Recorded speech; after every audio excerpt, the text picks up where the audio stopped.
Okay, as we approach our long-form discussion of the reunion of Penelope and Odysseus, we've been looking at specific poetic techniques. The first was epic simile. The second was quiet moments.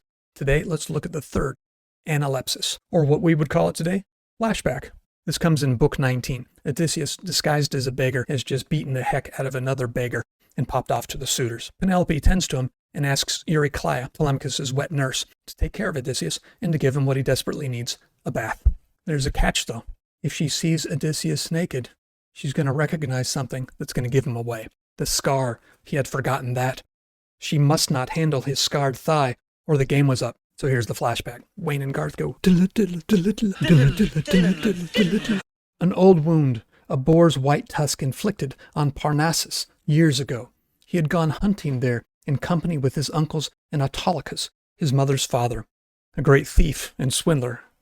Odysseus ready to go for his first hunt with his grandfather. With hounds questing ahead, Odysseus in the lead, behind the dogs, pointing his long shadowing spear.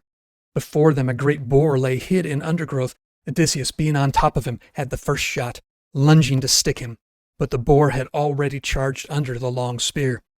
He hooked aslant with one white tusk and ripped out flesh above the knee, but missed the bone.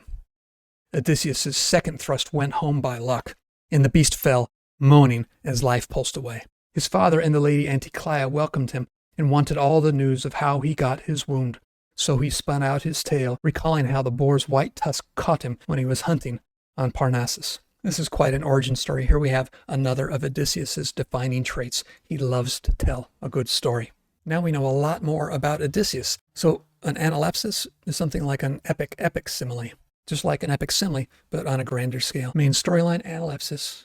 Back to the main storyline with new meaning and new momentum. This was the scar the old nurse recognized. She traced it under her spread hands, then let it go, and into the basin fell the lower leg, making the bronze clang, sloshing the water out. Then joy and anguish seized her heart. Her eyes filled up with tears, and she whispered, with hand held out, to touch his chin, "Oh yes, you are Odysseus. Ah, dear child, I could not see you until now. Not till now I knew my master's very body with my hands." If you want to see how Homer uses this poetic technique along with epic similes, along with the quiet moment in the culminating book of the Odyssey, book 23, just click on that button with the sideways triangle below the subscribe button, and it'll take you to the long form podcast. If it's not up, just click that subscribe button and the algorithm will let you know when it is. And if it is already up, do us a favor, click that subscribe button, maybe twice.